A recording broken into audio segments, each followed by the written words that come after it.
Yep, there we go. And welcome everyone back to our fifth and last book club session, where we welcome Dr. Bill VanPatten. Quick intro. The first four sessions of our book club where we discuss chapters 1 to 4, those recordings are now on our website. Here's the QR code that you can scan, and all these recordings, the PowerPoints, everything is available to you for free to use however you see fit. I acknowledge that I waked up as Quest Francie. My name is Francie. Greetings. I come from the traditional territories of the Secwepemc people. Michelle. And I am on the unceded traditional ancestral territory of the Squamish Nation, where I work, live, and give daily gratitude for the opportunity to share this land with the original people. Thank you. Thank you. So kindly for book club today, especially if you can kindly turn on your camera so we can make this nice and personal. Display your name and maybe what languages you're teaching, so Bill has an idea of what languages to speak to. And I can. here is a little intro video to our guest speaker.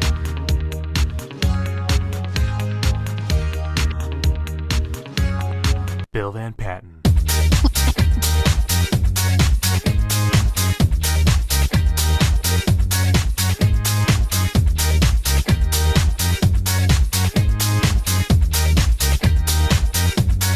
Bill VanPatten.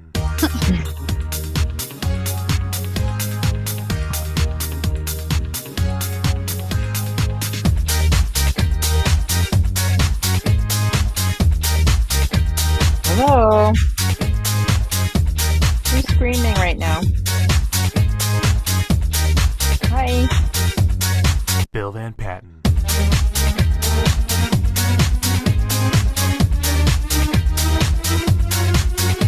Pardon? Oh.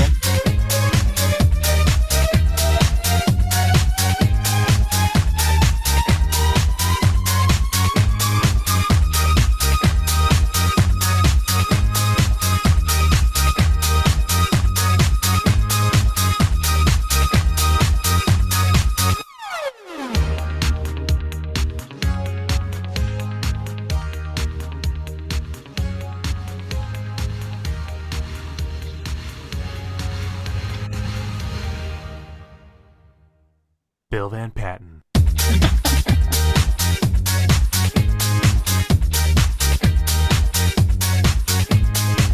Hello, I'm on Zoom, but you can talk to me. Bill VanPatten.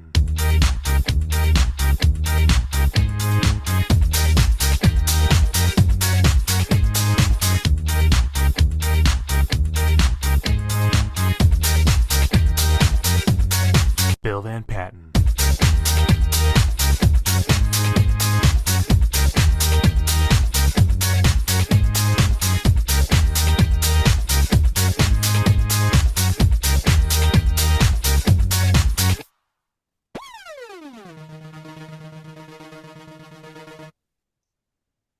Oh, that was super fun.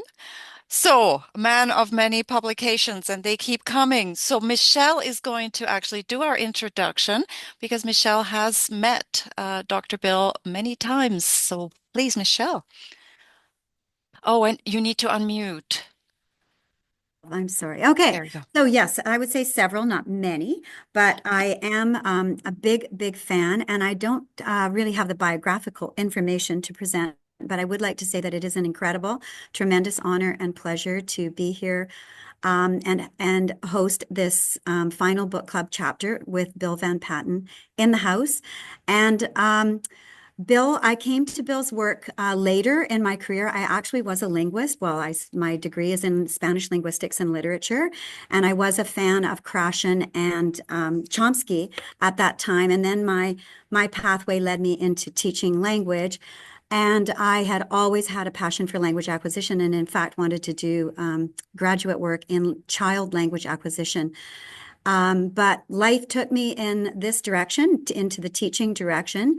And as I began to transform my own practice, teaching with comprehensible input, teaching communicatively with comprehensible input, Bill VanPatten came to light. And through my connections, of course, with Craig and Blaine Ray, and through the TPRS crew, and that world just opened up to me. So I read everything I could possibly find. Listen to every single podcast, which I highly recommend if you take the time to listen to Bill and his podcast. They're not only entertaining, but they are incredibly powerful, influential, life-changing, teaching, transforming snips of what I think we should be doing in our language teaching practice. So I have met him. I've heard him speak in person. As I mentioned to him earlier, had the chance to sit at a more intimate roundtable talking about targeted input, non-targeted input. That was my big question when I was first taking on this whole teaching idea with comprehensible input. And that is I just wanted to share my experience with him. So I can't get enough of this guy. And I would just want to welcome you, Bill, to our group chat here, to our book club. And thank you so much for accepting this invitation. It is really amazing to have you here with us. We are truly honored. Thank you. Over to you. Thank you. Thank you. Oh, another curtain. Look at that. And I'm sharing, so you can now share your screen. Wouldn't it be weird if I stepped through that curtain right at that moment? You all would have freaked out. You all would have freaked out, say, oh my God, I guess there's no tariffs coming that way. Well, thank you all for inviting me. Thank you for that wonderful introduction. Sorry about the little video introduction. That was something I put together last year as sort of a spoof on things. Because I don't know if you remember that song Duck Sauce did called Barbra Streisand. I just took out Barbra Streisand and inserted my own name and put this video together. People thought it was a fun mini curriculum vitae in visual form. So there you go. So thank you for sitting through that and being hopefully being entertained. Okay, we only have like an hour together, so I'm going to go ahead and get started because the sooner I start, the more you can ask questions.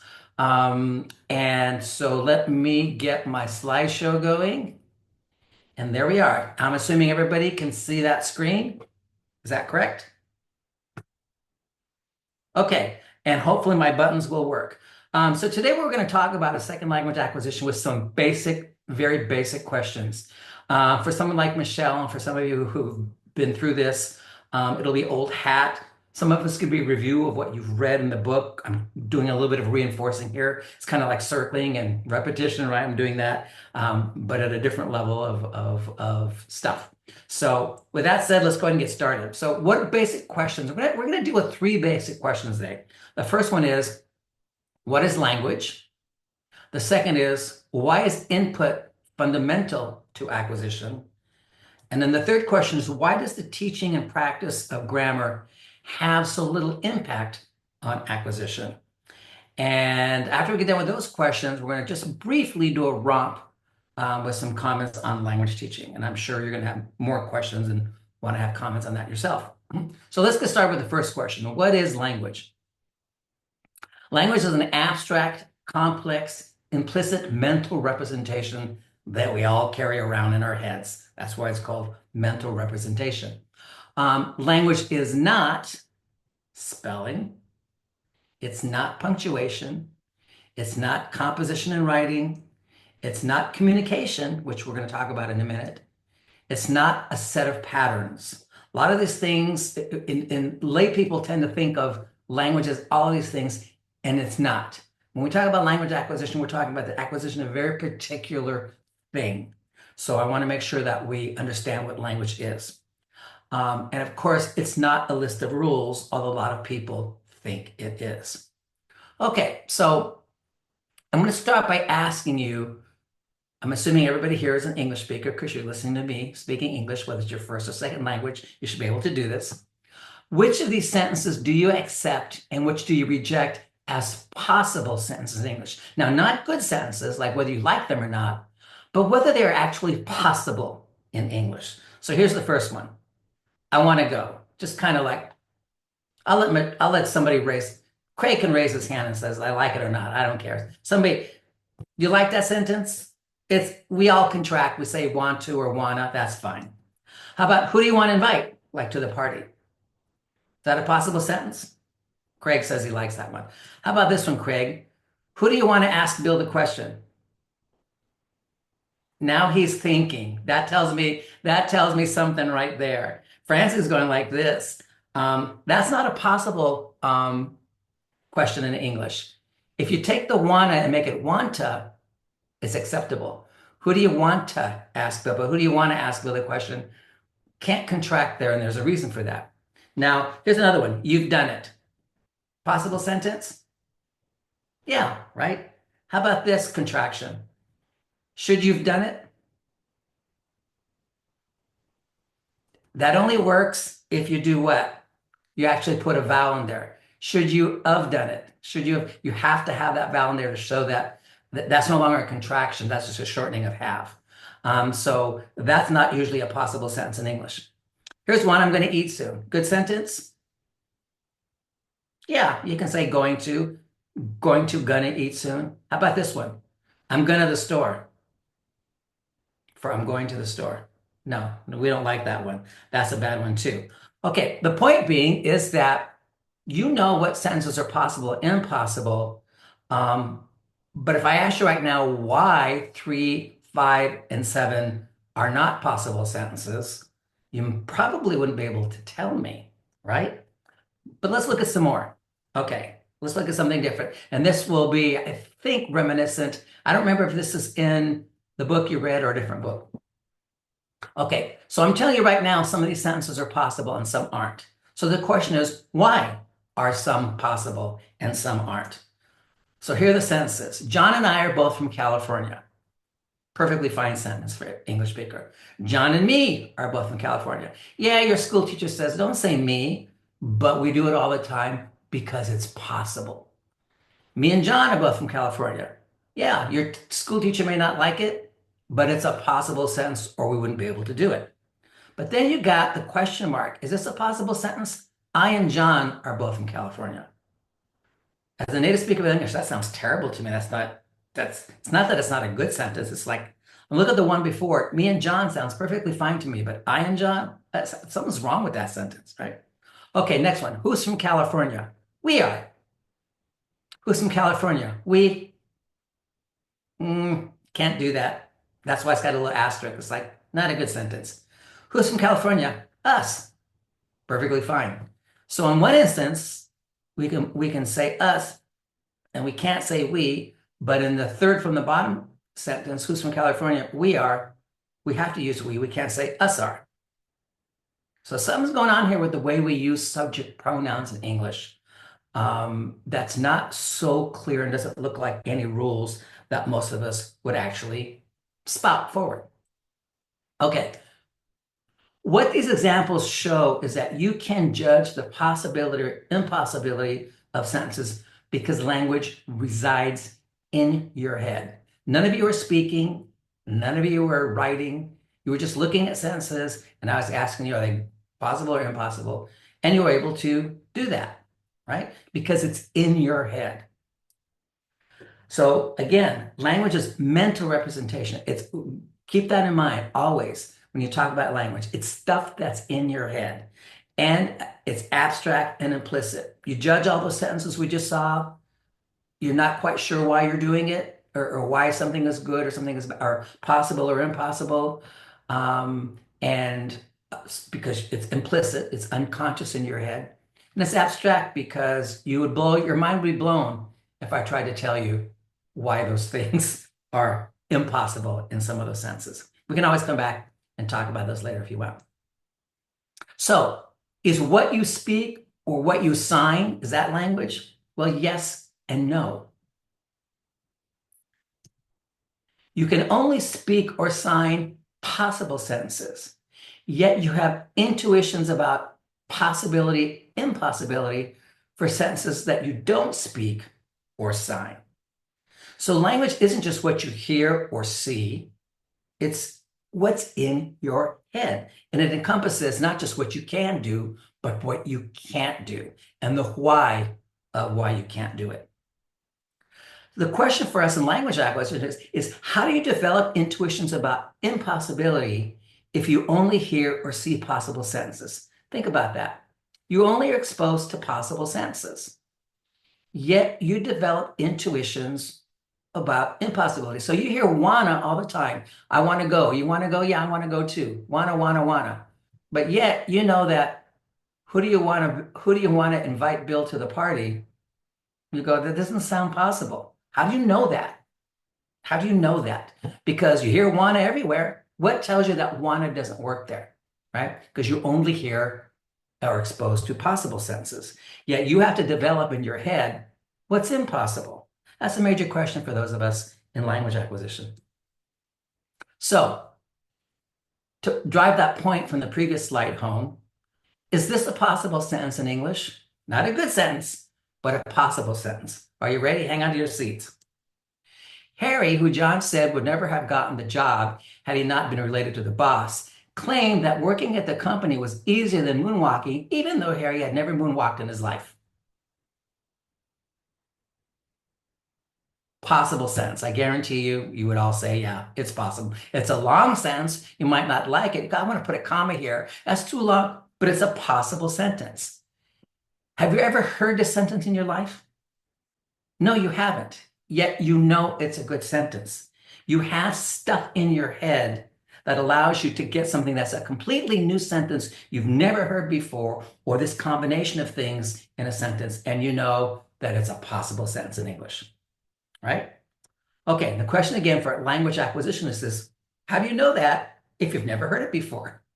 So not only do you know things are impossible, but you also know things are possible when you hear them for the first time, right? Or see them for the first time. All right. So again, driving the point home that language is stuff that's in your head. So language is not communication. People confuse this all the time. The media does this, lay people do this, teachers do this, students do this, administrators do this.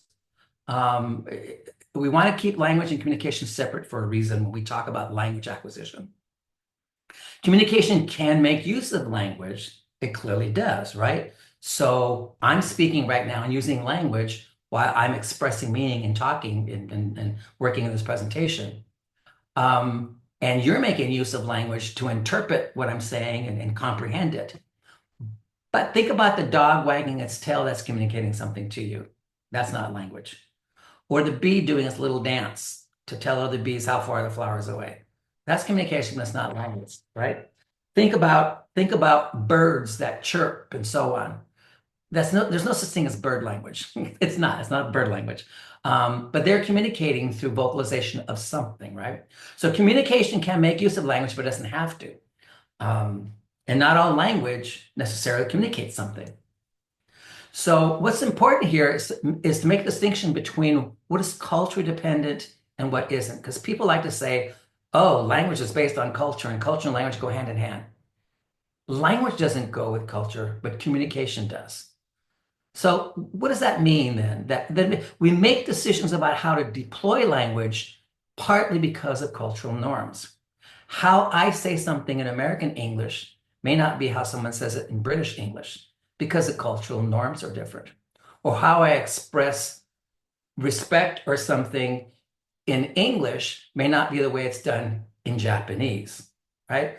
But yet, so we're deploying language to communicate, but the underlying components of language aren't affected by culture. I'll show you an example of what I mean in a minute. Or we can create vocabulary to express particular meanings. So a lot of people like to say, oh, well, language, the culture influences language. They always talk about the Inuits, they have 100 words for ice and snow. Well, that's not culture influencing language. That's culture influencing words that people need to express a meaning. That's not language. So whether they had 10 words for ice and snow or 100 words for ice and snow, Inuit is still Inuit. The syntax doesn't change, word order doesn't change, nothing else changes, right? So again, culture impacts how we deploy language. It impacts words we create and use to express meaning because we want to communicate those meanings, and so on. So there are needs of communication that are impacted by culture because communication is the expression and interpretation of meaning in a given context for a given purpose. Now, but so now let's look at this one. We want to get back to language for a minute. It's impossible is English. Is impossible is not. We have to put it in. But look at Spanish. Spanish says es imposible, but we can't say the English equivalent ello es imposible. So we just can't do that. So English requires an it, Spanish disallows it. Now the question is, what is there cultural about the difference between English and Spanish that makes one thing possible in one language but not in the other? The answer is there isn't. There's nothing cultural here in how the syntax works in Spanish and English. Spanish is what's called a null subject language because of the properties of language, not because of culture. Notice that Spanish and the properties of null subject languages it has are shared with Turkish, Japanese, Arabic, Polish, and many other languages around the world. And what's interesting is all these languages share these same properties. Some of them couldn't be more different from each other, right? Japanese, for example, and Turkish. What do they have in common culturally? I don't think very much. I'm not Japanese, I'm not Turkish, but I'm guessing, right? So languages behave in certain ways because languages do what they do. And what culture does is influences communication and influences choices we make with language to express meaning. But the language in our head doesn't change or isn't affected by culture per se, if you keep a definition of language as we're using it. Okay, so why all this talk about language? Why is this important? Because many teachers, most, if all, or not all, I don't know, are misguided in what language is. This has been my experience in working, 30 years in education, is that teachers think that the rules and charts and textbooks are real. In fact, most teachers are trained to use textbooks. And the problem is that the rules in charts and textbooks aren't real. It's not that they're made up, but they're not is what is in anybody's head. And we'll talk about this a little bit more later. So as for me, as a language educator of other language educators, having an understanding of the nature of language is key to understanding acquisition and key to understanding the constraints on acquisition. And if you understand the constraints on acquisition, you can begin to understand the constraints on teaching. Okay, so now let's move on to why is input fundamental. Every unimpaired person has mechanisms for creating language. By unimpaired means you don't have any brain damage, right? And there's actually research on impaired people learning a first language. Nobody looks at the second language that way. And so there's a whole field on that. I'm not that familiar with it, but it does exist. It depends on the nature of the impairment, right? However, the mechanisms for creating language are specialized. They only work on language and nothing else. What is more, they work without a person's awareness. When these mechanisms are working in your head during language acquisition, you have no idea what they're doing. You don't even know they exist. You think you're doing something else, but your mind and brain are doing something completely different from what you think is going on. Now, because they're specialized, they require a particular kind of input in order to go to work, to do their thing. So think about it this way. We'll talk about input in a minute. But think about eyes and ears and so on. So do eyes process sounds? No, they process visual input. They are a specialized system and only process one kind of sensory input. Do fingers process visual cues? No, they process tactile input, right? Do ears process smells? No, that's for the nose. Ears only process sounds, or better said, vibrations. The ear mechanism process vibrations in the air. In other words, we are full of specialized mechanisms, and it's hard for some people to realize or to think the fact that language acquisition involves special mechanisms in the mind brain, and the only input it responds to is language in a communicative setting, which we're going to get into. The input for language acquisition, or the mechanisms, I should say, is what I like to call communicatively embedded input that people process for meaning. That's a hefty thing to say. Communicatively embedded simply means that you are hearing or seeing language that somebody is using to communicate something. That's all. They could be telling you a story, they could be telling you what to do, giving you a set of instructions, whatever. That language is being used to communicate some kind of meaning, right? So what happens then is that the processing of language, and by default or by extension, the acquisition of language is a byproduct of processing input for meaning. So your focus in language learning, whether it's first or second language acquisition, is what is this person saying? What is this person signing? What does this piece of paper mean in front of these words, right? And by trying to grapple with that meaning, you process language incidentally. Language as we've defined it, right? Not language in textbooks, not language definitions you find on Google, but language as we define it as linguists and acquisitionists. So I want you to imagine you hear this sentence in Spanish. I'm going to say the sentence in Spanish. So those who speak Spanish, no problem for you. Some of you may know a few cognates, who knows what, but here's the sentence. Bill es una persona divertida. I'll just repeat real quick. Bill es una persona divertida. So here's what the sentence looks like in writing. It's a very simple sentence when you think about it. It's a very simple sentence. But imagine you are learning Spanish and you're hearing the sentence. What is it that you're actually doing with that sentence? Well, you hear the word Bill and you have to associate that with a particular person with this name. Now notice that's in purple. I put that in purple because that's something you might do consciously. Oh, Bill, not John. Bill, not Craig. Bill, not Michelle, right? It's that guy, Bill. Oh, I know which Bill he's talking about, right? That's something in a split second, it could be something conscious because that's what you do with names, right? But then you've also got to do the following, and you don't know you're doing this. You're tagging it as a noun, not a verb, not an adjective. You're tagging it as a noun. You're tagging it as the subject of the sentence, which in technical terms is called the specifier of the tense phrase. Big jargon there. So not only do you tag it as a noun, but you're tagging it as the subject of the sentence. You're also tagging that as singular. It's not two Bills or three Bills or Bill and Craig or Bill and John. It's just one. So you're tagging that feature. You're also tagging the phonological structure, the b, the e, and the l of Bill. So those things in blue you're doing unconsciously when you're learning a language. Now you get to the verb es, which means is, technically, right? It has no meaning. You can't point to the real world and say is, like lamp, Bill, painting, drink. No, it has no meaning. It only has a syntactic function in a language like Spanish, because it has the syntactic function of being a tense carrier, because Spanish requires that.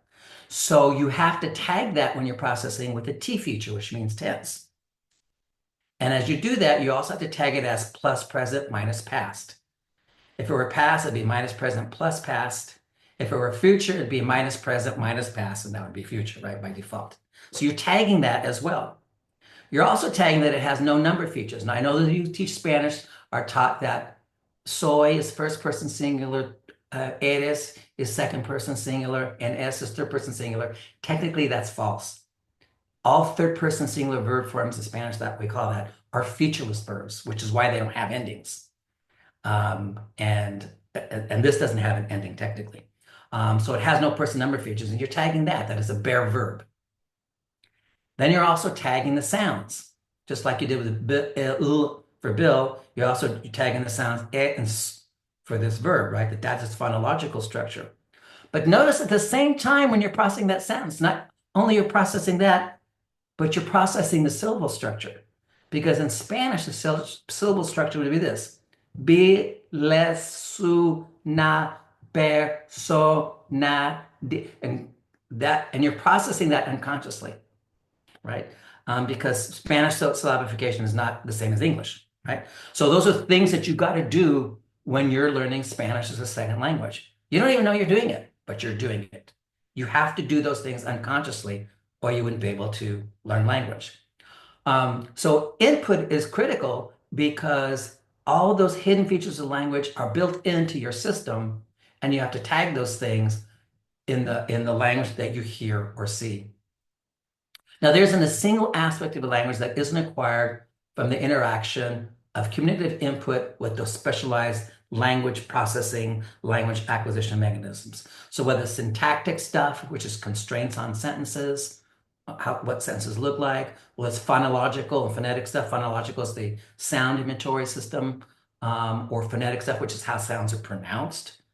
Morphological stuff, endings on nouns, ending on verbs, prefixes, suffixes, infixes, and so on, all that kind of stuff. And then semantic stuff, not semantics the way it's used in everyday language, but stuff like the following, how abstract this gets. Die, as a verb, takes what's called an experiencer, while eat takes an agent and an optional patient. So the underlying semantics of die is quite different from eat in terms of what's going to wind up in your sentence, because die can't take an object.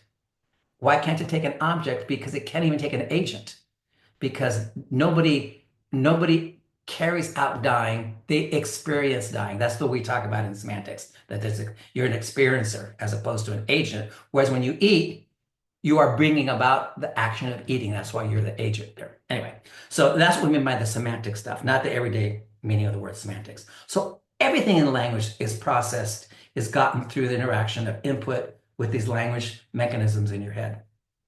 A lot of people ask me, hey, Bill, that's only true for first language acquisition, right? The answer is no, it's not. So here's what I keep saying with the other questions I get. Adults have different brains, so it can't be the same, right? Well, to a certain extent, adults do have different brains, but their different brains don't affect the specialized language mechanisms. Those haven't changed. Adults can reason and think, right? So that makes them different for language learning. Well, yeah, they can reason and think that a 2-year-old can't, but their specialized language mechanisms haven't changed.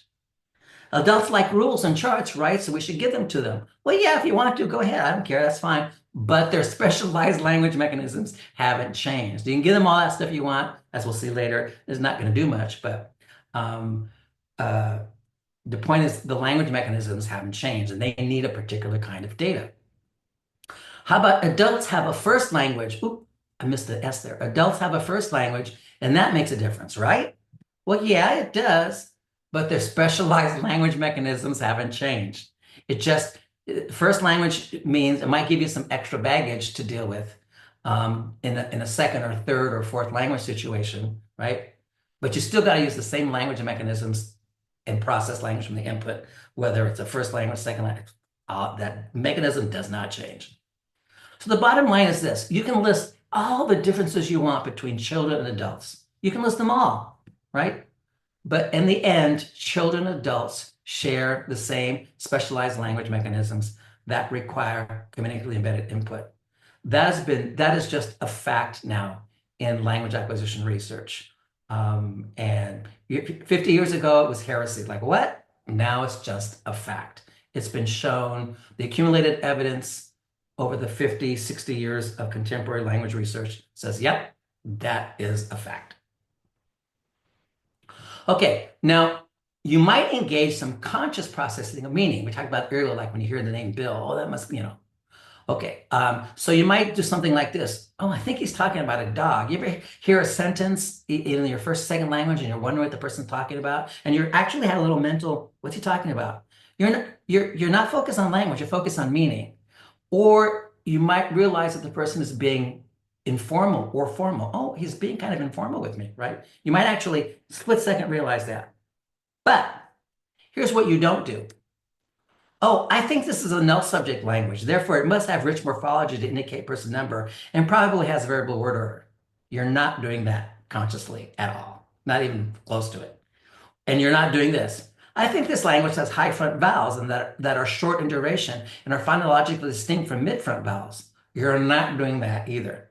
Because all the stuff that is language has to be processed unconsciously. Imagine if you had to do that to learn language consciously, you do these things, you would never learn language because that's all you'd be doing is the sentence would be so far past you trying to listen that you're still on the first word going, is it a high front vowel or a low, So you get the picture. Okay, so why talk about all this communicatively embedded input the way we talked about language? Because without it, the specialized language mechanisms don't get activated. So here's my little metaphor for you. You see on the left of your screen, hopefully, an acorn, right? And the acorn can become the thing on the right, which is an oak tree. So look at that green arrow. Somehow that acorn becomes an oak tree. My question for you is, how does that happen? What does that acorn need to become an oak tree? It needs nutrients from the soil. It needs water. It needs sunlight. Might need other things, but those are three things that we can all agree on, right? It needs those three things. That's the acorn's input to become an oak tree. If you pour gas on the acorn, is it going to grow? No. If you pour olive oil on the acorn, is it going to grow? No. If you cover it with a tarp so it never sees sun, is it going to grow? No. Why? Because the only thing the acorn responds to is nutrients, appropriate nutrients, sunlight, and water. That's its input, right? So, and in many ways, language is kind of like that. You got a little acorn in your head, which is these language mechanisms, and it's waiting for that sun and water and nutrients so that in your head, this oak tree we call language grows. Okay, so final question. Why so little effect of explicit teaching and practice? The research has shown this time and time again. I don't care what people tell you. There's always someone out there who says, oh, but the research shows it doesn't. It doesn't. I will bet my house I'm buying that I'm being built right now. I'll bet my house on it. That this is a fact. There's very little effect of explicit teaching and practice on language acquisition itself. Now, you should be able to answer that question. Why so little effect? Well, because the specialized mechanisms for language acquisition can only make use of communicatively embedded input. Just like the acorn can only make use of water and not olive oil. It can only make use of sunlight. You can't cover it with a tarp and have it grow. I mean, those specialized mechanisms for language acquisition need a certain kind of thing for that language to grow in your head like an oak tree. There is no known mechanism for converting explicit knowledge into implicit mental representation of language. So let's say you learn a rule in your textbook and you practice it. You have this explicit knowledge like, third person verbs in English end with a s or z sound or is sound. So like live and lives, right? You learn that, you practice it. There's no mechanism that converts that into anything of the way morphology and verbs reside in your head. There's no mechanism. It doesn't exist. So what explicit teaching and explicit practice do is it results in what we call some kind of explicit knowledge. I'm not saying your explicit knowledge is perfect. It could be incomplete, but it's still explicit knowledge. Communicatively embedded input plus specialized language mechanisms result in that implicit mental representation. It's two distinct things going on. Those of you who follow Krashen, this is a more modern way of talking about learning versus acquisition, right? That's exactly what this is. Krashen was right all along. I said that throughout my career, he was right. I got lambasted for it, but now most people agree with us. Okay. What is more important is that explicit knowledge is not the same thing as implicit mental representation. It can't be. They're qualitatively separate things. Okay, so one last point. And this is he's going to hit us with something, right? Rules in textbooks and found online are not psychologically real. I'm going back to our first question about language. That is, these things are not what exists in anyone's head. They are lay people's way of trying to talk about something they can't really talk about. Linguists struggle with things still, with some stuff. They got a lot of things right? But these things that are in textbooks or in Google searches or internet searches just aren't psychologically real. What is more, textbooks and Google searches and so on get things wrong. So here's one of my favorite examples. You know what the thing in blue is called in Spanish? So here, Bill conoce a Marita. Marita used to be a secretary in the department I worked in. So Bill conoce a Marita, which Bill knows Marita, right? Do you know what that thing in the with the little blue ah is called? In Spanish, it's called personal ah. And if you do a Google search or you open any Spanish textbook, you get something like this. In Spanish, when the direct object is a person, it is preceded by the preposition a. This word has no English translation. The personal a is not used when the direct object is not a person or is an animal for which no personal feelings are felt. I'm sorry, I have to chuckle every time I read this because it's, wait till you see the next slide. Okay, so the next slide is what's really in someone's head, whether you're a second language learner who's advanced or a native speaker of Spanish. So Maria conoce a Juan. So Mary knows John. The A's there. Okay, we got Juan is a person, direct object. Yeah, you put the I in. Maria conoce la materia. So Mary knows the material. She knows the subject matter. Subject matter is not a person. It's a thing. So you don't put the I in. So far, so good for our textbook rule. Google's doing us good. Now look at this one. Conoces un buen médico. Do you know a good doctor? Last time I looked, a doctor was a person. But in this question, in this sentence, there's no ah. You could put an on there. Some dialects do that, but most dialects do, right? The point is that it's permissible to not put it in. It's possible. Well, what happened to that rule then? There's a person there. That's an object. Tengo dos hermanos. I have two brothers. Okay, so tengo is the verb. Dos hermanos, the object of the verb to have. Where's the ah? Last time I looked, hermanos, brothers and sisters, were people. Where's our rule? El camión sigue el carro. So the truck is following the car. For those of you who don't speak Spanish, the a and el contract to do a. So it's a el carro, but they contract it from a. So the a there represents that. So personal a. But carro is a thing, not a person. Yet in most dialects of Spanish, you want to put that on there for a reason. Where's our rule then if it's not a person? El uno precede el dos. So one comes before two when you count. 1, 2, 3, 4, right? El uno precede el dos. There we are with the a again. Last time I looked, dos was not a person. My favorite example is, this is taken from when I walked my dog on the golf course one time, and we scared the hell out of this coyote. So I took it and made the sentence. El chico asustó al coyote. So the boy scared the coyote. Now, remember our rule that if it's an animal for no personal feelings, you don't put the I in? I doubt if this little boy knew the coyote personally. It was not a family pet. But yet, here's the I, perfectly fine in here. In fact, preferred by most people to put the I in. So we're the rule. The point of this little exercise is to show you that anytime you're trying to give an explicit rule, 9 times out of 10, you're going to get it wrong. And it's not that language has exceptions. None of those things that I just showed you are exceptions to how the personal a works. What you have is just a bad explanation, a bad description of the facts. That's what you have. There's actually some very subtle abstract properties that make you insert the a or don't make you insert the a that have nothing to do with calling it a personal a. What I like to tell people is that textbook rules and charts are like constellations. Think about that personal a description a second ago. What does it mean for rules and charts in textbooks to be like constellations? What does that mean?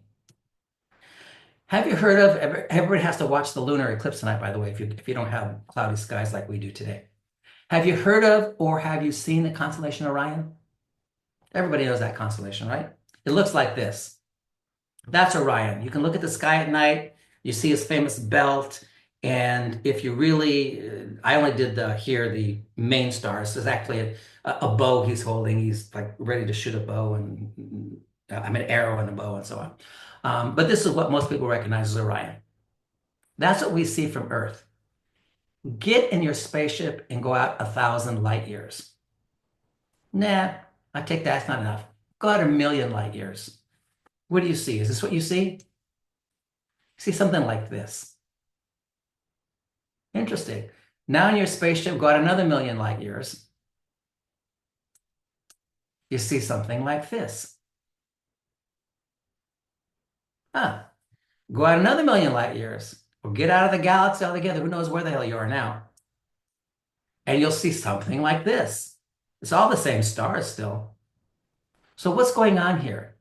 It's that the constellation Orion doesn't exist. There's no such thing as Orion out there. We impose something on the stars that isn't really there because of our limited vantage point. We have a two-dimensional perception of the sky, but minimally, the universe is three dimensions, minimally. So those stars aren't like laid out like on a flat piece of paper in front of us, but that's what it looks like. And so that's why we have such things as constellations. We impose something on the stars that's not really there. And there, again, there's no such thing as a constellation except in our imagination to a certain extent. So like constellations, rules in the traditional sense of textbook rules are what we impose on what we think we see. We look at language in a flat, two-dimensional way, right? Because I see that personal awe, it's always cropping up in front of somebody or a person, but hardly ever in front of a thing. Oh, okay, it must be this. That's our two-dimensional look at personal awe. But as we saw, it's much more complicated than that. We drove our spaceship out, got away from the two-dimensional space of the textbook, and all of a sudden that personal awe doesn't exist. Point being is that language is not what most people think it is. And like most things in our heads, here we are, back to square one. It's abstract and complex, and it's implicit, even in a second language. Now, a lot of you think, what about all those rules I learned? Aren't they in my head somewhere? Well, yeah, they are as explicit knowledge, but not as implicit knowledge. What you have going on for people who learn explicitly, if they're getting exposed to input and communicative situations, is you've got two things going on at once, learning and acquisition. Eventually, acquisition takes over your ability to communicate completely. It has to. Otherwise, you'll always be speaking like this, trying to remember the rules, right? So acquisition has to take over. So you have this stuff in your head that just comes out automatically because you don't have to think about it. That happens, and then independently of the explicit stuff, and then the explicit stuff falls away because it's no longer useful. So it's like baby teeth, right? When you grow adult teeth, what happens to your baby teeth? They fall away. You don't keep them. Because why? Now you have adult teeth to do your chewing and your digestion, all that kind of stuff. So it's the same kind of thing. Think of explicit knowledge as baby teeth. You can get you a little something at the beginning, but after a while, you need the adult teeth to come in, and that's your acquisition. And it only comes in one way. So what about language teaching? Now, there are two ways to conceptualize language teaching. Language is subject matter, like math, biology, English, or language is not subject matter. So language as subject matter suggests that you teach it like you would any other subject matter. So you apply the principles taught in schools of education and use a textbook, because that's what history teachers use. That's what math teachers use. Everybody uses a textbook. So Spanish, French, Russian, Japanese, Chinese, let's give them a textbook, and they can teach Spanish, French, German, Russian, like history, any other social science, calculus, using the same principles of education. But if you take the idea that language is not subject matter because it's different, then language teaching requires its own pedagogy. And probably no textbook would help. You might not want to use a textbook. You might want to do something completely different. Textbookless, right? The danger we have as language teachers is that once we start to learn things about acquisition, the role of input, so on, we try to adapt existing pedagogy to the new ideas. So we take our textbook and we come with this idea, hey, guess what? Input is fundamental, so now I can teach grammar through input, right? I'll teach the vocabulary through input. I just take the pages, and instead of doing that other kind of practice we're doing before, now I'm just going to do it all through input. Wrong. That's a wrong conclusion. Now, why is it wrong? Input is not a technique. It's not a method. Yeah, we talk about teaching with comprehensible input, but we don't mean teaching. We mean exposing learners to comprehensible input. That's what teaching with comprehensible input really means. It means exposing them to a wide variety of language in meaningful situations in the classroom, right? So input is not a technique, it's not a method. And just like when we say teaching with comprehensible input, Craig will do it one way, I'll do it one way, Michelle will do another way. Our classes could look radically different, but what is fundamental is there's lots of input interaction with the input going on in the classroom. So you are doomed to failure if you think input is a technique or a method and you can just adapt what you're doing by throwing some input in. That's going to doom you to failure, because then you're going to go, this is not any better than it was before. Well, yeah, because all you've done is convert input to a tool or a technique, and that's not what it is. That's the end of the formal presentation. This is my latest novel. Please buy it. You'll love it. The Waiting Dead. I can talk about it if you want. So now we can have time for questions. Oh, we have plenty of time for questions. Yay. Got like about 10, 15 minutes for questions. So how do you like to do questions, Michelle and Francie? Would you want to have people just raise their hands and chime in? Do you want to use the chat room? It's up to you. You decide, Francie. I'm going to stop sharing unless people make me come back to something. That way I can see faces and I can see the chat room. I would say let's just raise your hand and we go from there. I agree. And we might not see everybody. You have to like scroll to different screens. So I'm on screen 2. I don't see any hands raised. Go back to screen 1. Questions, comments, expansions, or you can ask a completely different question unrelated to what we talked about. Luce. Yeah, I see Luce. All right. So Bill, when you teach French immersion, so the kids, I'm high school, grade 10, 11, 12. So the kids come in with all kinds of grammar, different levels of, being able to express themselves, looking for vocab. I'm just thinking, like, where do you start in the class of grade 12s when they've got quite a bit of proficiency in the language? Some have totally fossilized things. They're in that U shape that you explained. They're stuck in that bottom and they don't have enough probably input to get out of it, where some other students are far beyond that.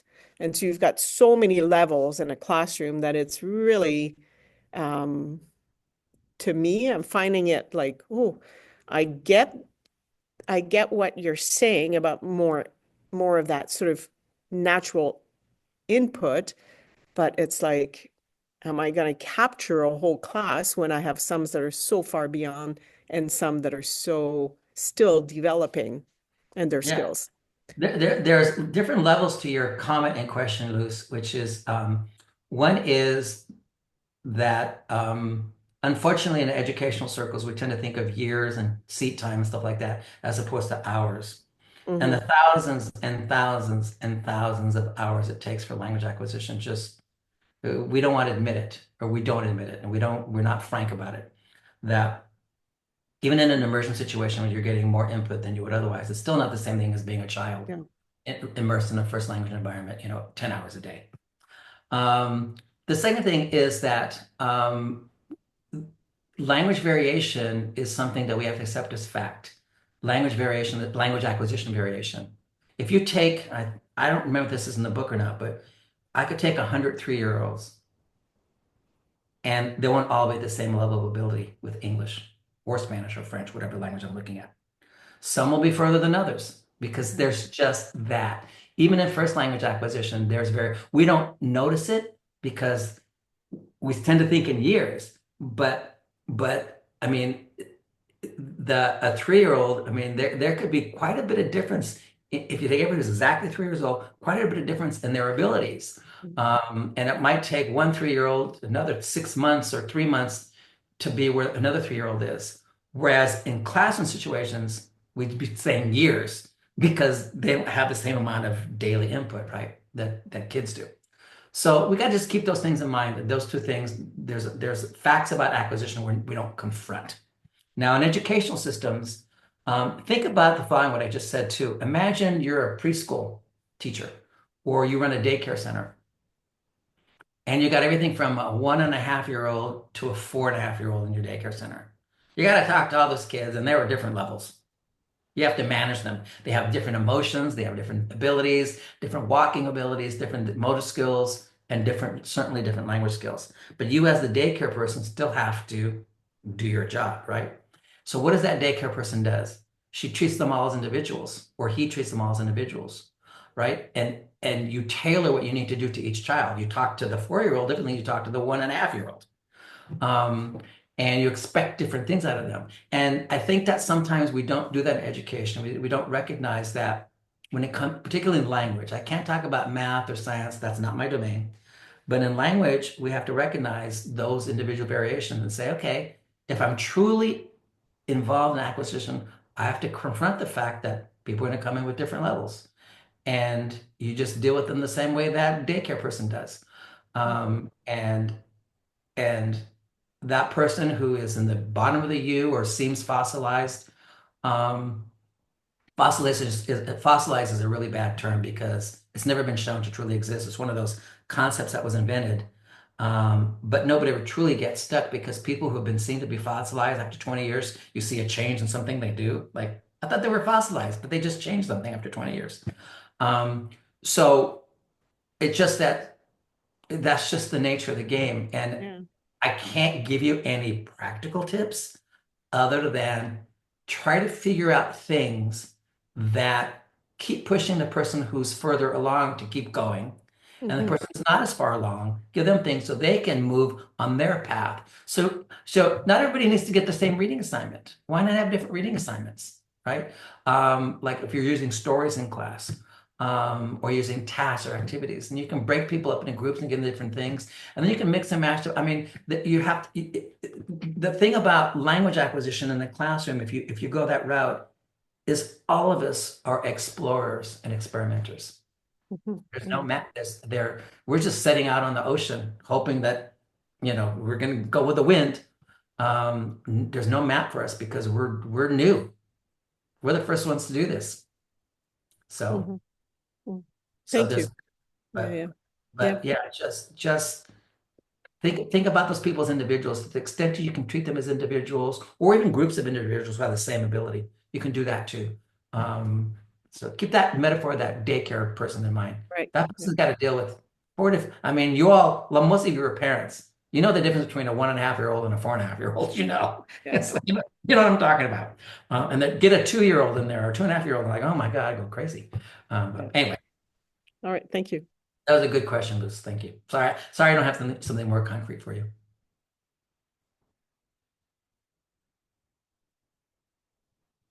I think there was a question from somebody too that came up that was sent to me, Francie, that had to do with what was it with oh, Tyler, do you have your hand raised? Wait, hello. Yes, I do, Bill. Thank you. I'm teaching Indigenous language that is nearly dead and working with Indigenous youth. And one of the things that comes up with Spanish and German teachers is that you don't teach culture with the language. And I know that's had some changes, but I'm wondering to what extent culture do you feel is embedded in the language? I'm thinking of some of the intuitive pieces within our acquisition and with these youth. Maybe some of those connections, I can see the mapping occurring without it being explicitly taught. So I'm wondering if and I get kind of convoluted with the culture in connection with other languages, but do you feel culture is embedded in the language? A simple word for us for father would be you, the one who comes last, for example. And I see a lot of that, but I'm not sure when I hear Spanish and German teachers talk about it, if it's there or not. Thank you. No, culture is not okay. Remember, my definition of culture are the formal properties of language, period. That's it. And vocabulary and meanings, the word meanings, are not part of language. That's a separate thing that gets mapped onto language, right? And so what is culturally embedded and what culture ties into is how we do things with language, right? And how we create with the language we have to express meanings.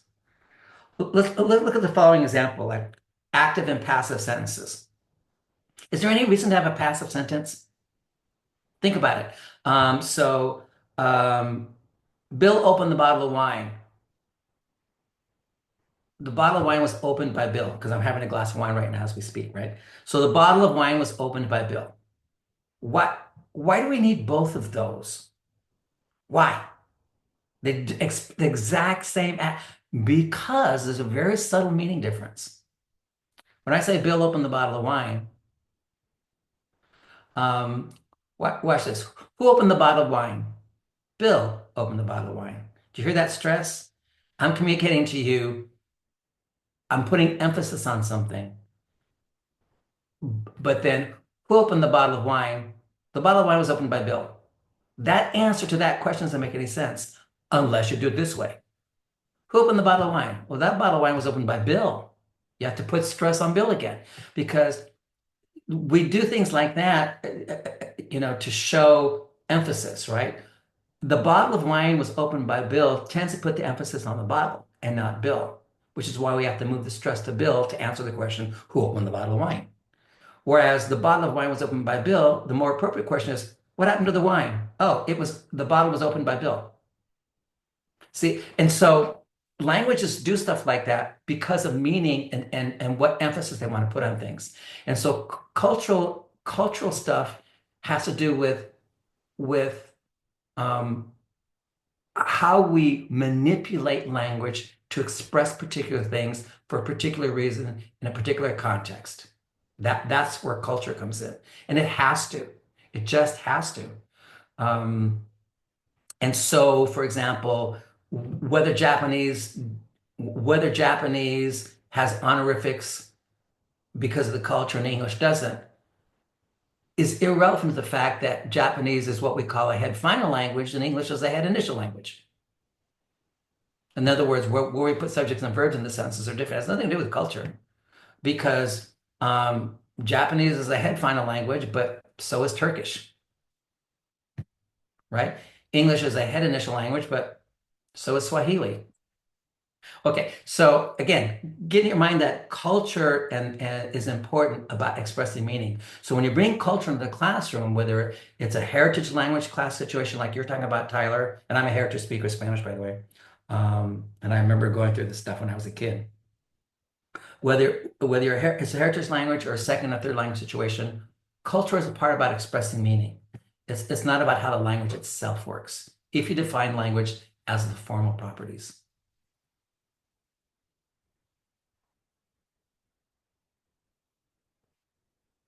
Like, why do we call priests fathers? That's a cultural thing. I mean, we do it in English, we do it in Spanish. I don't know, a language might do something different, right? I don't know, but we call priests fathers. Why in the Bible is God a father? Well, that's a cultural artifact of patriarchal structures, right? Culture. So, okay, Katerina has a hand raised, I think. Hi, Bill. Thank you. I just have a question. So I'm a learner support teacher in a dual track school, French immersion and English, and I work with students from kindergarten to grade 7, and mainly for literacy and numeracy support in small groups. And I do work with many students who have learning disabilities, different learning needs, different strengths. And I'm just wondering if there are some ways that you recommend to help students who have a learning disability, who struggle to acquire another language. Because for many of my kiddos, French is their third or fourth language, and they struggle with decoding in French, so blending, segmenting, as well as expressing themselves orally as well. So I'm just wondering what your thoughts are on that. It depends. I mean, disability again is a blanket term. They're all different kinds. They can affect different kinds of processing and cognition. In general, think about the following. Those people with learning disabilities, do they have a first language? Are they native-like in their first language? Yes. So those disabilities they have don't affect language processing or language acquisition. Something else is going on in second language situations where those come to play. And I think it has to do Some of it is it's not neurological, it's more psychological in the sense of because a lot of us, even if we're doing comprehensive input, rely a lot on the written word. So let's imagine you're dyslexic, or you have a problem processing written words. And we use a lot of written language in our classes, even though we're input based. That person who has difficulty processing written words is at a disadvantage to the person who doesn't. And that's because we as teachers are relying on written words, whereas that person already has a first language and got to be 5 years old before he got to school, perfectly fine, right?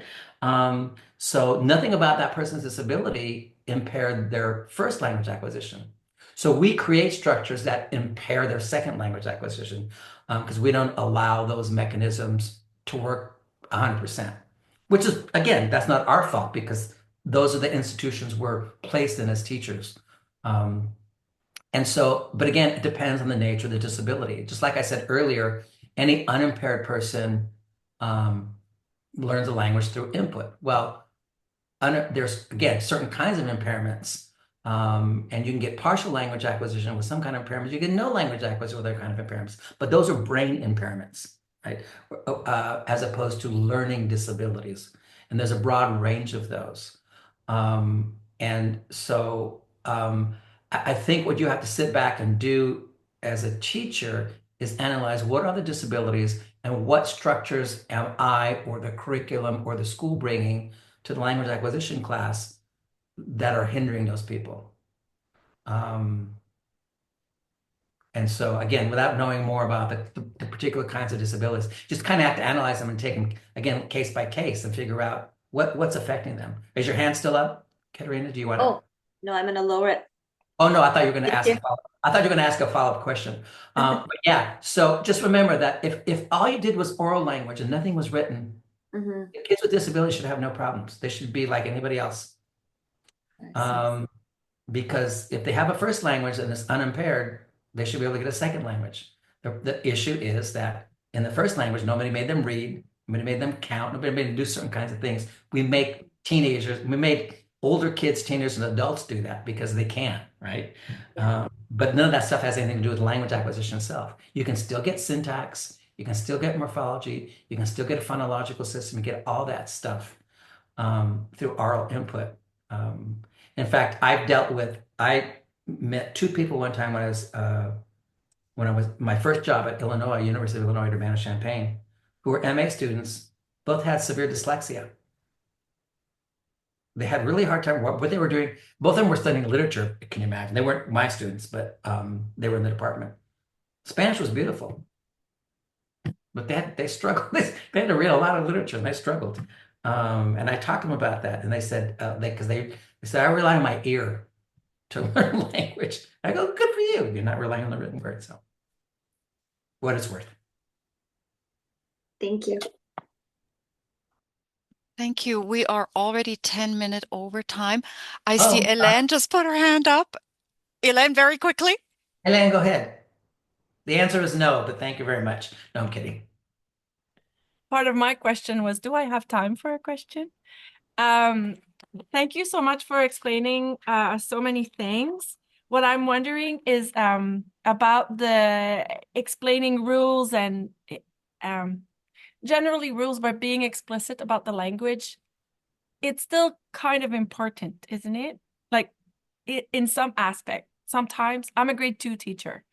So a lot of what we do is oral anyways, but we're still doing some like, here's the capital and here's the subject and this is a noun and this is a verb. We still have to do that, right?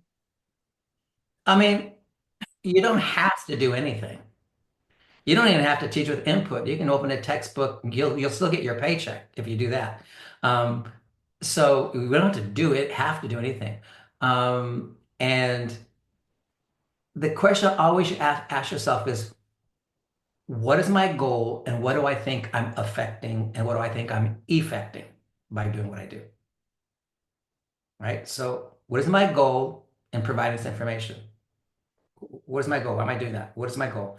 And then at the same time, what do I think I'm affecting? What do I think I'm effecting by doing that? So when people say to me, because I get this question, well, yeah, but I think grammar teaching is useful. Okay, well, what does useful mean? Tell me what that means. Useful in what way? For what purpose? Okay, for what purpose? I'm not putting you on the spot again. I'm not asking you to answer that question. But again, so when you say what you just said, always ask yourself, why do I think that? What is the goal in doing that? What do I think I'm effecting?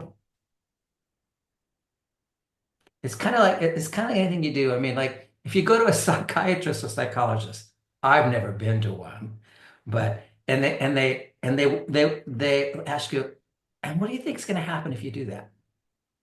And why do you think you said that to that person? Why do you think that they're always getting you to question goals and motivations and getting at, why you do what you do?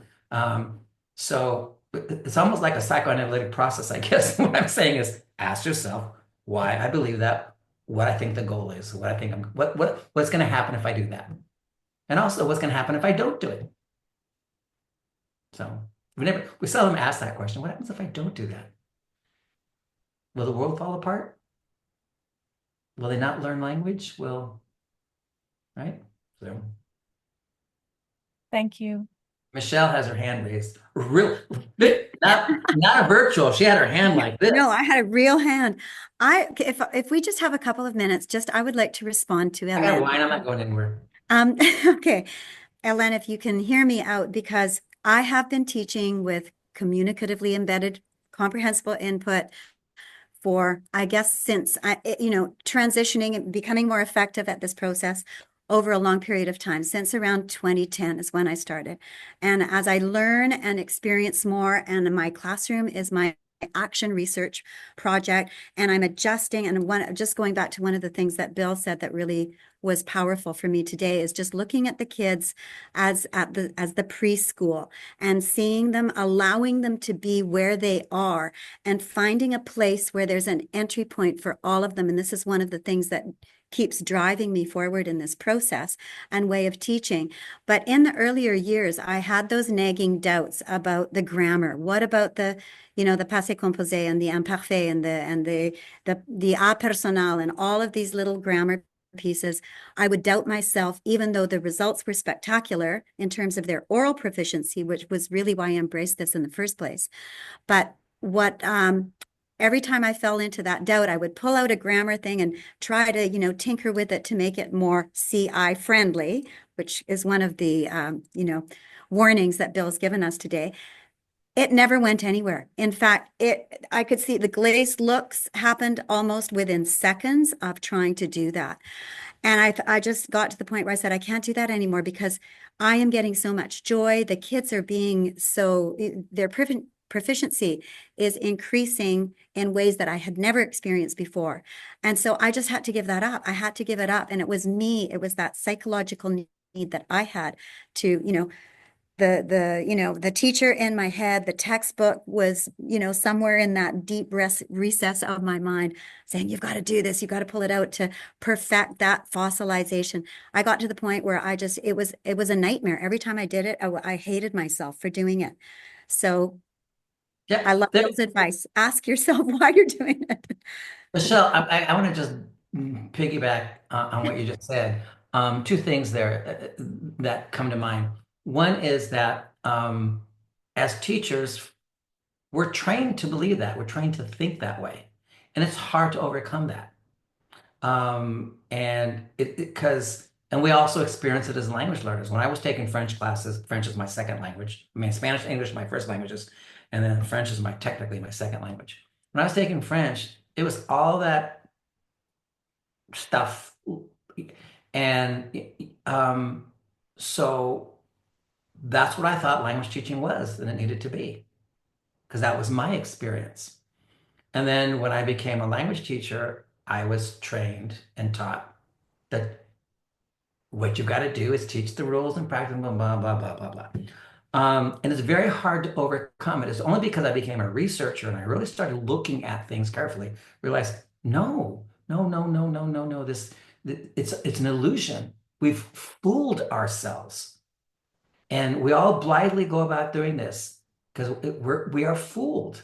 Now, the second part is that occurred to me while you were talking, Michelle, is that we're all language teachers. And for whatever reason, we're weird. We are good with languages for whatever. We're like 2% of the population, right?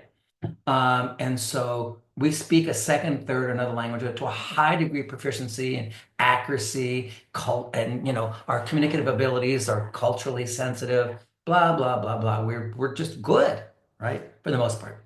And so we think everybody's like that. And what we don't realize is that language acquisition, particularly non-native language acquisition, is a big range of abilities. And people are all over the scale of non-nativeness. We honestly think that everybody's supposed to be non-native like us. That's the same thing as saying everybody should be Catholic like me. Or I'm a Baptist from Alabama. Everybody should be a Baptist like me. No, nobody's, because not when it comes to language, because everybody's on a different playing field. And here's what's interesting, what you never hear about first language acquisition. Take a room full of 100 adults. I like the number 100. And give them different degrees of education. Like say 25% of them don't finish high school. Another 20% finish high school. Another 25% finish college. Another 25% have an advanced degree. And what do you find? As native speakers of English, they have different abilities, not just with communication, but with language itself. Here's an example. I talked about passes earlier. So the cow kicked the horse was kicked by the cow. Research has been done on actives and passives and shows that the greater your education, the more accurate and the faster you are at interpreting passives compared to actives. Everybody gets actives fine. But there's a degree of ability to interpret accurately passives. So people with less education, it's not that they do have passives in the linguistic system, but they have more difficulty overall processing and understanding passive sentences. Whereas the more educated have less difficulty. They still make occasional mistakes, we all do, but not like this. And why? It has to do with, guess what? Exposure. Where do you find passives? You find it mostly in written language. We don't use passive that much in spoken language, right? Just like John was killed. That's spoken language, right? Or the car was totaled. We hear those so we get passives that way in spoken language. But we don't get things like the bottle was opened by Bill in the kitchen. That's written language, right? And so the more we read and the more we interact with written language, the more we build up how passives work in English, right? So even native speakers of English show different degrees of something as simple as a passive. And we don't recognize that people have different abilities with language, even in their first language situation. So we have to understand that for second language learners, that they're never going to be perfect, and we shouldn't try to make them perfect because they're not us. And that we think that by teaching them and forcing them to do something and making them conscious of something, that's going to make them better than what they are. Well, that's on us because it's something we believe, but that's not the way language acquisition works. And that's probably not what's in their heads either, the kids' heads. So sorry, Michelle, get me going, Michelle, when you bring these things up. No, I love that. It was a great finish. Anything else before we go? One more question, one last comment or question. Oh, who's that? I don't see your name. Oh, you're muted.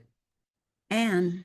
And I finally got in. I just wonder if you've already answered this, that's fine. I'll watch the recording. But did you answer any questions or have any suggestions regarding teaching world language classes in a multi-level classroom, especially when there's beginners with seniors?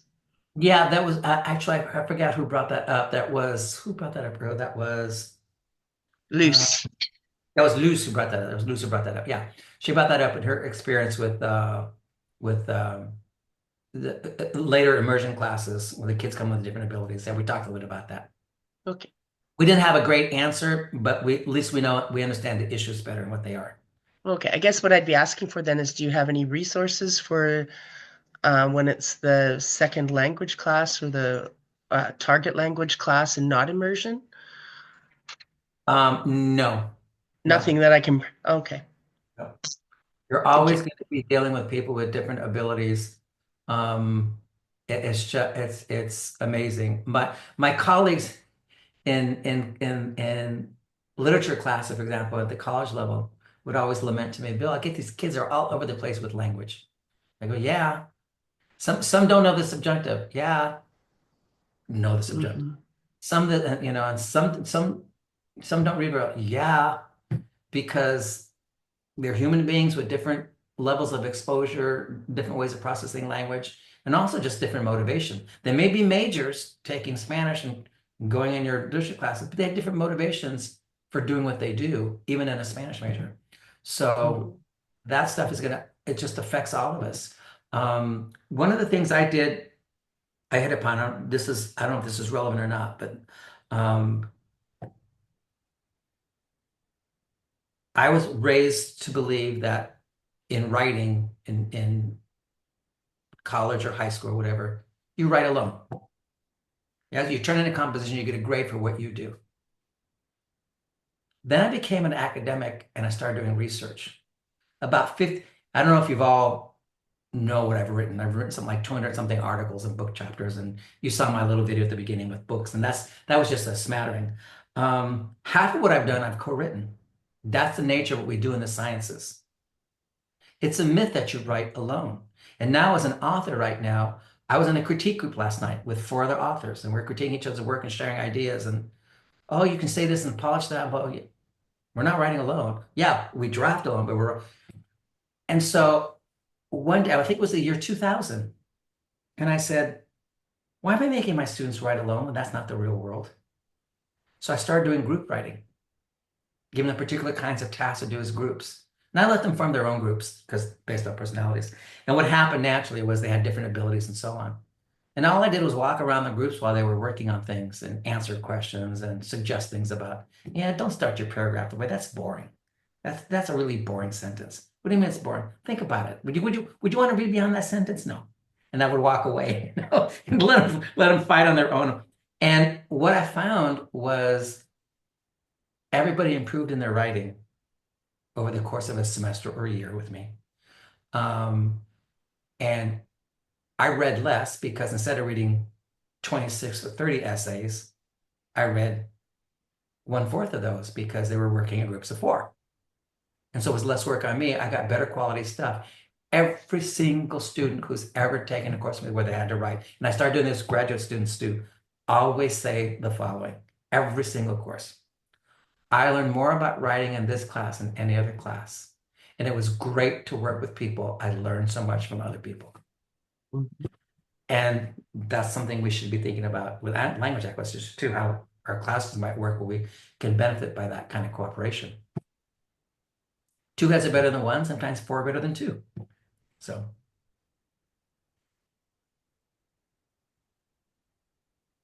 Again, that was composition and writing. That wasn't language acquisition. That was skill development. That's writing is part of communication, not part of language. But still, I mean, ultimately, we're all concerned about communication too. We want them to get language in their heads, but we also want them to be able to communicate with language, right? So. All right, I think we need to call it here. Thank you, thank you, thank you, Dr. Bill, for Thank you. making this book come alive and another turn around this subject. And every time I take another spin around this, it sinks in deeper in a different way in other nooks and crannies. And maybe one day I will really get it. Oh, thank you. Yeah, well, I think I get it sometimes. I learn and I learn a lot by people asking questions because it makes me go back and think or look things up and so on. So it's Yeah. all this is good. Ultimately, the proof is in the pudding. When we see students, when I go observe Michelle's class and I see her very beginners, they're in like I was in there in December and I saw her students, they started with very beginner Spanish in September, and by December they were writing paragraphs. They were talking for 2 or 3 minutes in what Yeah. my little Spanish, really excellent, excellent Spanish. The proof is in the pudding. When we follow these principles, move away from what we have been indoctrinated with, um, yeah, proof is in the pudding. We will harvest the fruit. And one thing we didn't talk about today, because it's a whole nother talk altogether, and I've got one on it if you ever want it, is how communication develops. One thing is how language acquisition happens, but another is how communication develops, and why we see what we see, um, and why things like the ACTFL guidelines get, the proficiency guidelines or whatever they're called now, standards and metrics. I don't know what Canada uses. Sorry for being ignorant, but they get things wrong. They get things wrong in there. But it's interesting to talk about communication in and of itself, like speaking, not writing, but speaking. How speaking develops over time and why it looks the way it does. So. Wow. Michelle, would you like to add something? Sorry, well, all I'm thinking about right now is actually, I mean, apart from saying thank you and goodbye, do you mean? Because I'm thinking about my 3-year-old granddaughter. And as I mentioned earlier, I was fascinated by child language acquisition and wanted to do graduate work in that area. And I actually began as a primary teacher because I thought that would be my research. Eventually, as I said, again, that I ended up going in a completely different direction. But I am now observing my 3-year-old granddaughter and her language acquisition. And it is just so beautiful and it is so perfect. And everything she says to me is just a jewel. And I want to bring that.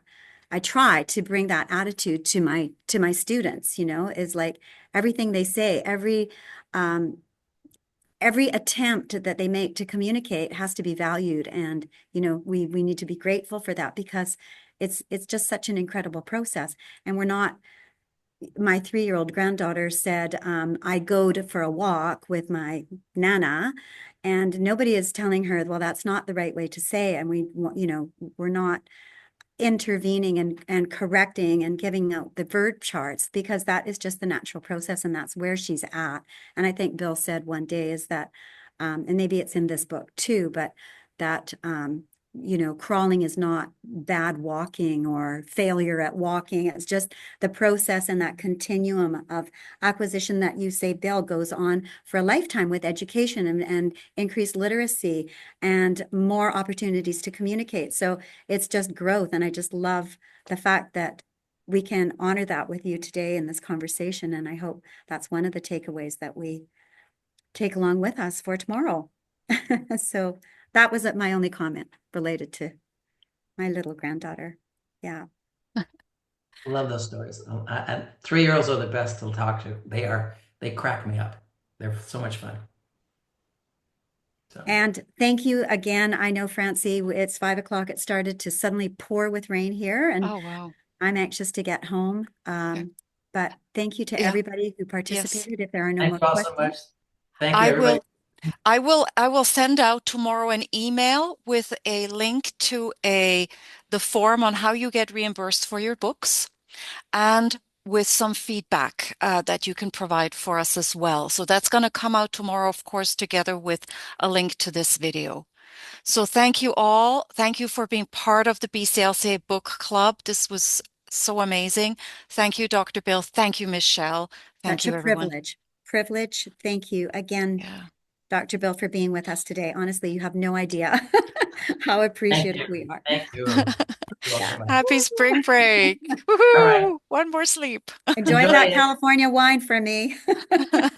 Right here. Bye-bye. Take care. Bye-bye. Thank you very much, Thanks, Michelle. Francie. Thank you, everybody. Bye. Michelle? Yes. Would you mind sharing your email address with me and just maybe I guess what I would like to know is really what maybe a book that you read that inspired how you're doing your classes. Like I haven't really heard too much about this in my school district about, I guess you're calling it comprehensible input, like the way you're teaching, I guess. I just put my email in the chat for you there. I hope you typed it in. Yeah. No, I Be happy to chat with you. I teach through storytelling mostly. Okay. At the junior levels in my first 2 years, Nicole is here too. She does very similar to what I do. We call that TPRS, which is teaching proficiency through storytelling. It is a kind of a methodology. It has certain steps and it's an approach that is well, it's a kind of a recipe for doing storytelling. There are other ways of doing it, but it's the one that she and I prefer to use. And then at the higher levels, we it's complicated. Um, because like I have to teach international baccalaureate students, so it's more organized around thematic things. Like right now, we've been talking about, violence against women, for example, and so we're reading and discussing. But the principles of providing the language for them to be able to communicate about those topics is through communicative, comprehensively, comprehend communicatively embedded comprehensible input. So it's an approach to teaching that starts with the storytelling at the first 2 years and then grows as their language becomes more proficient in their reading and expression and conceptualizing stuff. So it's also a process. But yeah, I'd love to talk to you anytime. Yeah. Because I guess now that you're saying TPRS, I remember seeing um offerings, I suppose, but they were always for middle school and high school. They were never for primary teachers. So I wonder. I've done some workshops in the district actually where we've had some primary teachers come in from French immersion. So, and they've loved it. They've found it really, really powerful for their kids, the pre-literate ones even. So Yeah. yeah. I, Yeah, I'm happy to share ideas or give you contacts. So Super. where are you located, Ellen? In Victoria. Oh oh God. Oh my yeah. God. You are at the heart of the everything. Like Victoria and Souk, they've trained the entire staff in TPRS at least a few years ago. Yeah, Yeah, yeah, but it was Yeah, for middle school and high school. got it. So And my when I offer training in Kamloops in TPRS, I always invite the whole spectrum. So it may be, this is particularly for this group, but it applies to anyone and everyone. yeah, absolutely. I find that targeting of a certain age very artificial because it really applies to everyone. Yeah. Yeah. well, it Absolutely. might have been 100%. budget oriented. Ah, I can't oh, I see. remember it. Mm, It was I seem to remember it was during the day, so they might have said, well, let's just pay POC. for the FSL. I think it was mostly for FSL teachers, Yeah, not French immersion teachers. I think you're right. Because I remember that train. In fact, yeah, I remember that because they reached out to me and to Adriana Ramirez, and eventually they went, we couldn't free ourselves up for the time commitment that they wanted, like, number of sessions. It would have meant a lot of time out of the classroom. And so they went with TPR books with Craig Shihai, who was here today, Okay. listening in for a while. And so that was several years ago. That was before the Mhm. pandemic. I think so, yeah. It was, it was Yeah, it doesn't absolutely, feel that long ago, but yeah. yes, before pandemic, and all of a sudden you think, oh, that's more than 5 years. I know. It's like there's a blip of time that just doesn't exist, right? Like, oh yeah, well, that was a year ago before the pandemic because that doesn't count. Yeah. Yeah. Yeah, but anytime. So if you've got my email, then Yeah. you are welcome to contact me and I'll, Okay. Well, I'll do yeah. a little bit more Yeah, research. do some research in your Sure. district because there's lots of Mm, Yeah. superstars yeah. there too. There'll be Yeah. lots of resources too that you can access. Mhm. And I've had kindergarten grade one French immersion teachers come to the TPRS training. They plug it in. I remember this one teacher, this was mid-May. She had a student who hadn't said a word since September. She Yeah. learns TPRS in 2 days, uses it on Monday. By the end of the week, that kid was fluent. Yeah. Yeah, You just can't make this stuff up. But yeah, it's true. this is what can happen. Yeah, Okay. yeah, it's really Awesome. powerful. Yeah, thank Well, you. thank you so much for organizing this. I don't usually enjoy, well, I always sign up for book clubs. I don't always enjoy them. This one I definitely enjoyed. So Oh, that's thank you awesome. very Thank much for you. all of Thank your you. knowledge and being very clear, and the discussions was was very, very well organized. Well, stay in So, touch. Stay in touch, like it's together we're better and we support each mm, other because it can get lonely when that's the right. person next door wants you to pull out the verb charts, right? And Yeah. you have to justify your methods. You may So, feel like you have to justify yeah, you may this. feel like that's right. We do have autonomy, but it doesn't always feel like that. And Yeah. in TPRS, we have the 15-second, 10-second grammars. If a grammar question comes up, we okay, Yeah. this is why we do this. Boom, 15 seconds later, we move on. Yeah. And of course, we have a workshop, Michelle and I, with Adriana Ramirez, is coming up the end of April for the BC Language Coordination Association. Okay. And we have our keynote speaker is At the gonna, conference, you mean? yes, yeah, Mm, that's in New Westminster. So that's another option, but that would be sort of like yeah. how to go about getting it started. But Yeah. you have lots of resources right where you are. You don't necessarily have to come across the pond. Yeah, I've really enjoyed that conference. I've gone a few times, but this year is during our student-led conferences, so I Oh, can't okay. Oh, I Okay. can't too attend. bad. Yeah. Yeah. Oh, So, Interesting. oh Okay. well. Next Sure. year. Yeah. Well, our paths will cross again for sure. Of oh, for course. sure. Yeah. It's a Yeah. small community. All right. You Thank you, go well Ellen. Thank you, before it's dark. Take Michelle. care. Merci. Au Bye revoir. bye.